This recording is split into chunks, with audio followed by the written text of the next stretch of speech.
Glória a Deus, queridos. Por aqui está o missionário Wagner de Jesus, de São Luís do Maranhão, Brasil, para trazer mais uma mensagem de ensinos da Bíblia, aqui nessa escola bíblica que Deus preparou para nós. Todos os dias, a partir de 6h30 da manhã, estamos gravando mensagem, enviando mensagem, orando por você, clamando o nome do nosso Deus, para que abençoe tua vida e, acima de tudo, que Deus possa abrir teu coração para você aprender conosco as mensagens da Escritura e você possa pôr em prática e muita vitória Deus vai te dar, amém? Estamos estudando então aí, irmãos, sobre a perfeição, que é uma das expressões usadas na Bíblia para nós nos relacionarmos com Deus cada vez melhor. Então, nós estamos estudando hoje a carta que Paulo escreve aos Colossenses, capítulo 3, no verso 14, onde ele diz, sobretudo, quer dizer, acima de tudo, melhor do que tudo, não há coisa melhor do que isso, ele disse, busque a caridade, que é o vínculo da perfeição. Na minha tradução mais antiga, né? É isso aí. Vínculo, vamos falar do vínculo. Melhor, aquilo que nos une a Deus. Ser esse vínculo que ele chama de caridade, que o contexto bíblico chama de o próprio Espírito Santo em nós, é que provoca esse amor no profundo chamado caridade. Sem isso não temos Deus, estamos perdidos, estamos vazios de Deus. Por isso tanto egoísmo na igreja, por isso tanta pregação que não leva você para lugar nenhum, por isso tanta gente sem amor nenhum pela obra, ou dando só o pior para Deus, e muitos na cara de pau ainda diz, tem o Espírito Santo em mim. Então vamos estudar quem tem, quem não tem, quem é, quem não é, na visão de Deus, por ter ou não ter o vínculo chamado caridade. Mas antes vamos orar, iniciar o trabalho do Senhor, orando, para Deus abrir nosso coração, para a gente entender mais essa área da nossa relação com Deus, para a gente, unindo-nos a Ele, como Ele quer, então a gente receba tudo que Ele prometeu, as promessas. Tem muita promessa, mas tem que ter o vínculo principal com Ele, que é o Espírito dele em nós, que nos muda, nos transforma, nos convence, nos santifica, nos usa como um vaso para a sua obra. Sem isso, não temos Ele em nós. Amém? Ponto. Vamos lá. Vamos orar, iniciar o trabalho do Senhor. Vamos orar. O Brasil precisa orar. Vamos orar. Querido Pai Celestial, obrigado, meu Deus, porque o Senhor sem nós, o Senhor é Deus, e nós sem o Senhor não somos coisa nenhuma, e descobrimos isso através do Teu querer, da Tua vontade que está dentro da Tua palavra na Bíblia. Pai, obrigado pela Escritura Sagrada, que é uma carta que o Senhor escreve para todos aqueles que Te amam, que Te buscam, e que querem, Pai, receber o melhor que o Senhor tem para dar. Querido Deus, nos perdoa então, se fizemos alguma coisa que não foi do Teu agrado, se sentimos alguma coisa, Pai, que não veio de um sentimento cristão, tem misericórdia, te pedimos perdão. Olha para a Tua igreja, para o Teu povo, ensina Teu povo a Te buscar de verdade, para ter o Senhor como vínculo da nossa relação contigo, como único construtor, como diz Tua palavra, que Tu és o autor e consumador da nossa fé. Então, obrigado, Pai, em nome de Jesus, abençoamos essa grande igreja online, nossa casa, nossa família, nossa parentela, abençoamos o desigrejado, o desviado. Pai, chama aquele que quer ser ovelha sem pastor, tem misericórdia, libera o Brasil, liberta o Brasil, tira a máscara do Brasil, Pai, tira a máscara, tira o comunismo do Brasil, Jesus, arranca os comunistas do Brasil, Jesus, bota tudo numa cadeia, Deus, e manda pregadores para lá, para salvá-los, para tirar ele dessas perversidades contra o próximo, Deus.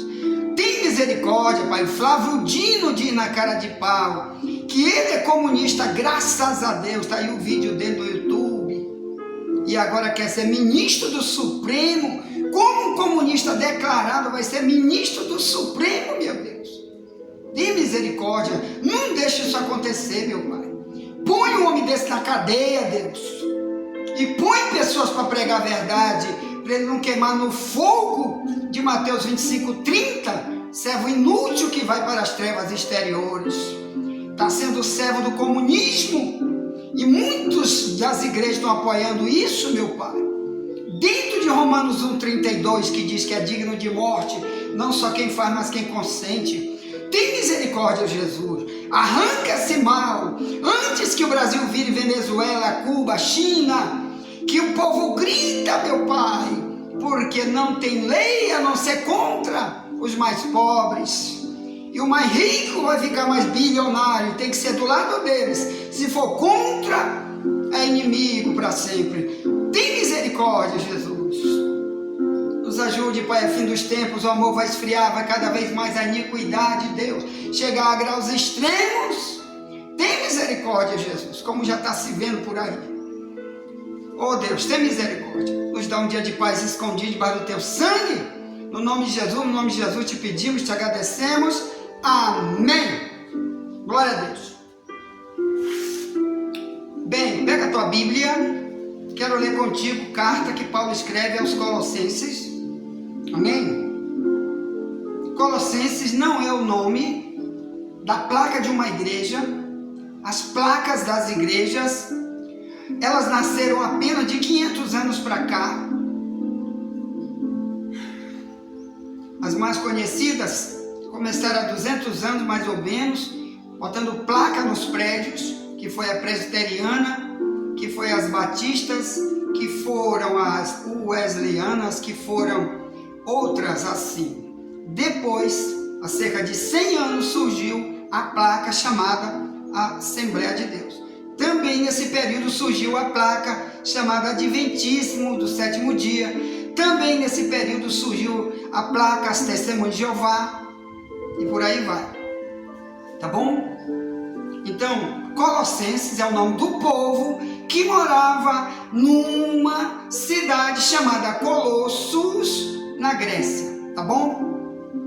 Para onde Paulo escreve. Antes ele esteve lá pregando e salvou vidas para Cristo ali, e depois envia uma carta para ali, depois de vários anos. Então ele ensina aqui para aquele povo, através daquela carta, o seguinte. Amém? E eu quero ler do verso 5, se lê assim, Colossenses 3:5, eu vou ler até o 14, diz: mortificai, pois, os vossos membros que estão sobre a terra, a prostituição, a impureza, o apetite desordenado, a vil concupiscência e a avareza, que é idolatria. Estou lendo na minha Bíblia, na tradução mais antiga, hein? Ferreira de Almeida, revista corrigida, que está mais perto do original.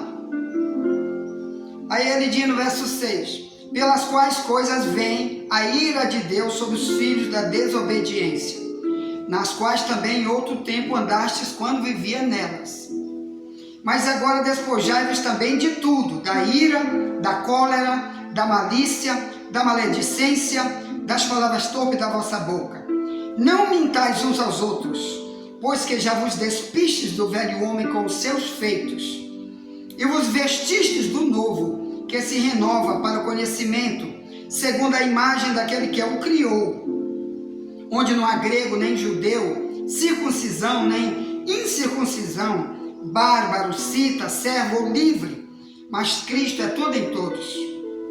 Verso 12: revesti-vos, pois, como eleitos de Deus, santos e amados, de entranha de misericórdia, de benignidade, humildade, mansidão, longanimidade, suportando-vos uns aos outros e perdoando-vos uns aos outros.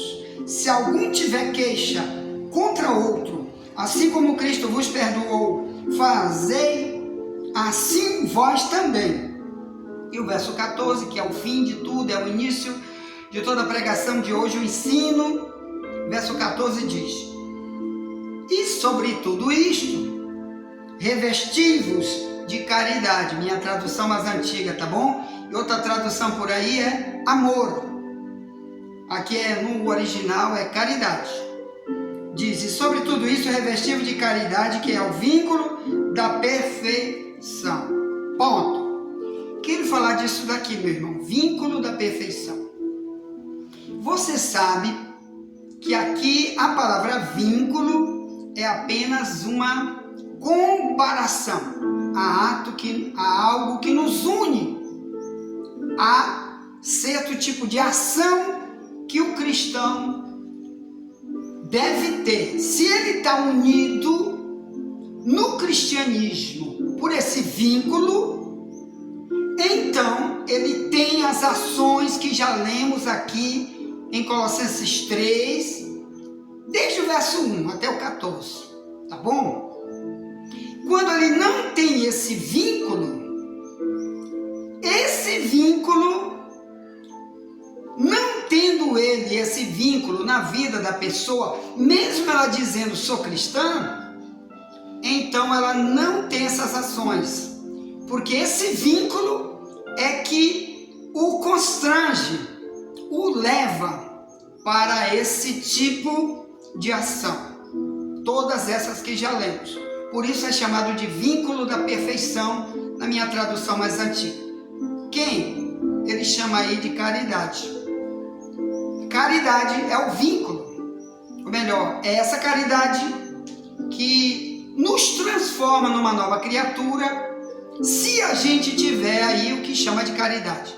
Que nunca é aquela caridade que por exemplo, o Espiritismo prega, porque um homem chamado Allan Kardec escreveu um livro chamado O Evangelho segundo o Espiritismo, também mais ou menos de 100 anos para cá, foi que ele começou a inventar isso, que surgiu esse louco, Léon Hippolyte Rivel, na França. Ele colocou o nome dele de Allan Kardec, que diz que um homem que morreu lá não sei aonde, no ano não sei qual, incorporou nele chamado Allan Kardec e colocou ele para escrever esse livro. E nesse livro ele usa algumas coisas da Bíblia, cita várias coisas da Bíblia, e uma das coisas que ele prega distorcidamente é que a caridade que salva, que a caridade que leva para o céu é apenas você dar alguma coisa para os outros, dar alguma coisa para ajudar os outros, como uma roupa, uma comida, uma casa, se tu tiver dinheiro para dar, um dinheiro. Eles acham que é só isso. Por isso os espíritas, né? Também a maçonaria, que vocês sabem, já escrevemos 3 livros sobre maçonaria. Nós temos muitos vídeos aí no YouTube, no nosso link, explicando o lado oculto da maçonaria, que é totalmente contra o cristianismo da Bíblia. E uma das coisas que a maçonaria usa é isso, a caridade, ou melhor, dar as coisas para os outros, com uma única maneira de ser salvo, é só dando as coisas para os outros. E na Bíblia fala que cristianismo é isso e muito mais, porque cristianismo sem o principal de Colossenses 3,14, que é o vínculo, não tem salvação. Então, meus irmãos, muita gente está enganada. O diabo conseguiu trazer religiões onde mesclam as coisas da Bíblia, inventa coisa usando o texto da Bíblia para enganar multidões. Por isso, multidões são espíritas, multidões são maçons e ficam trabalhando, dando coisa para os outros, achando que só isso vai levar para o céu. Bem, o cristão verdadeiro, irmão, ele faz caridade dando coisa para os outros, porque ele já é salvo. Ele não precisa ser salvo apenas dando isso. Ele dá porque ele já é salvo, porque já tem um elemento principal na vida dele que o leva a fazer isso que vamos falar aqui, o Espírito Santo, tá bom? Como começa? Lá na Bíblia diz, em Gálatas 5:22, que o Espírito Santo, quando ele vem em nós, ele produz fruto. O primeiro é caridade, que em outra tradução é amor, paz, bondade, fé, mansidão, temperança. Temperança quer dizer domínio próprio, eu me controlo, eu sei dizer não para o errado. Dentro da minha consciência está dizendo, olha, não, isso aí é temperança. Bem, meus irmãos, preste atenção. Quando ele vem para mim, o Espírito de Deus, e essa diferença é quem não é cristão, ou às vezes está na igreja e não é cristão, é porque o Espírito Santo é que é o vínculo entre nós e Deus. Por isso que esse vínculo é que vai nos levar para o céu.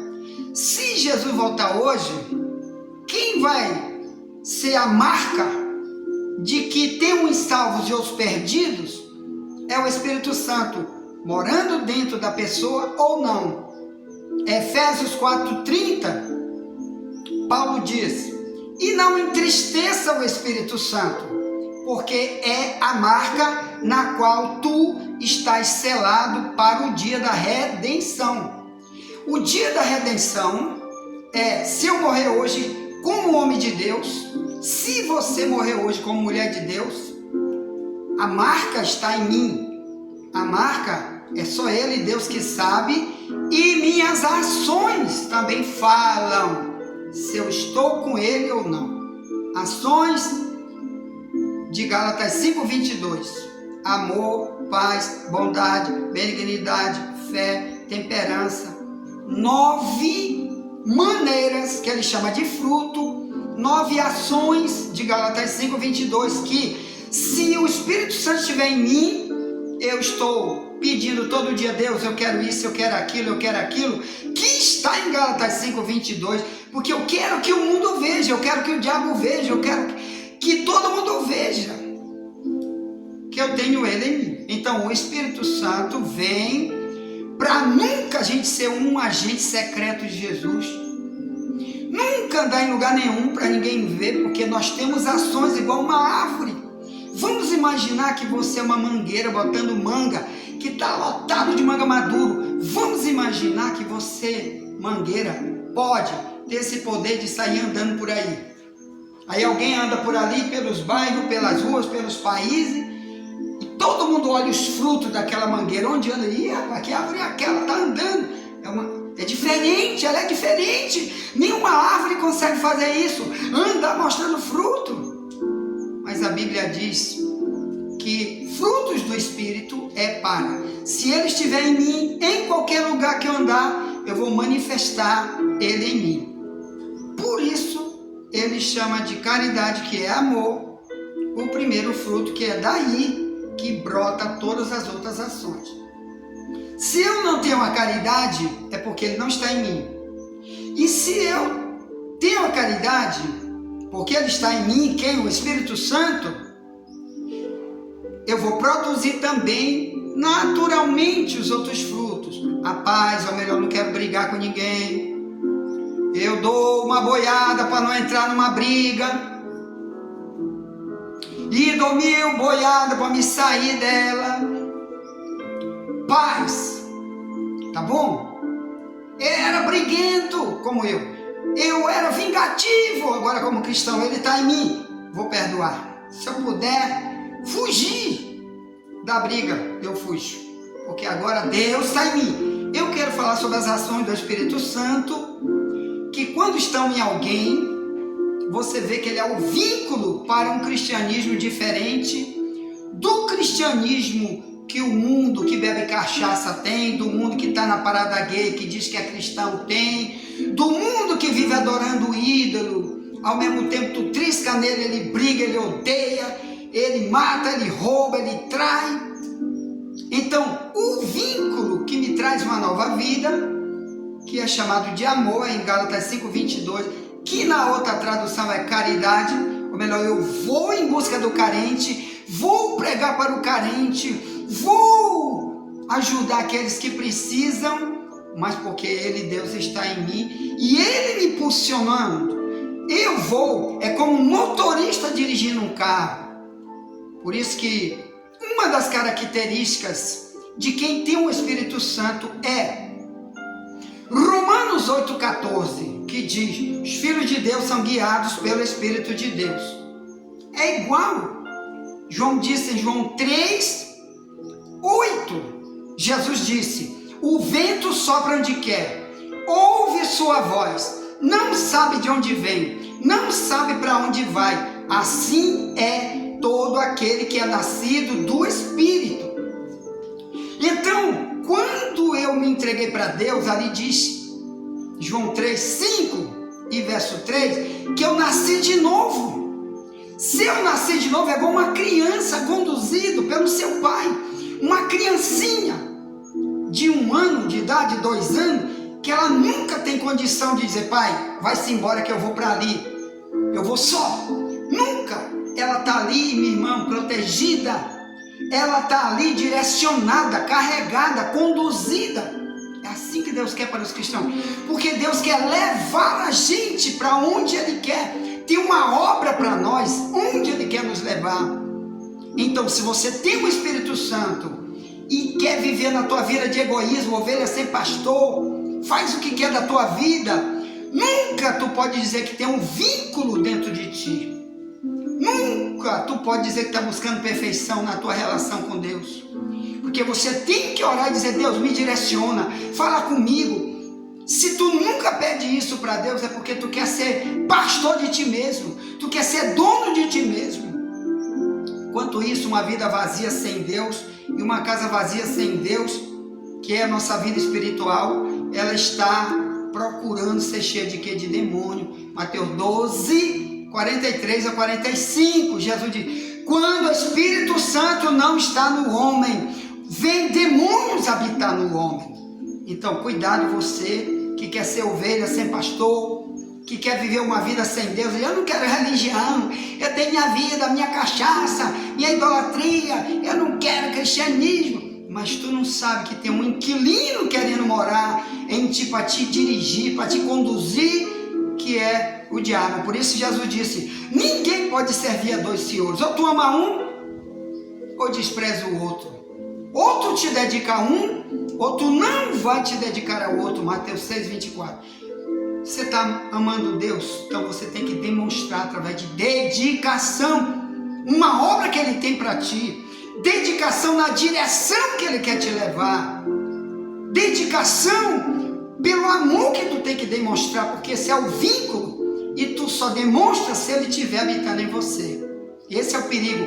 Multidões estão apenas cantando e orando nas igrejas, não vão demonstrar que Deus está conduzindo eles para onde Deus quer, porque são vazios de Deus. Cuidado com isso. Ponto. Envie essa mensagem para alguém, já voltaremos para a segunda mensagem de hoje.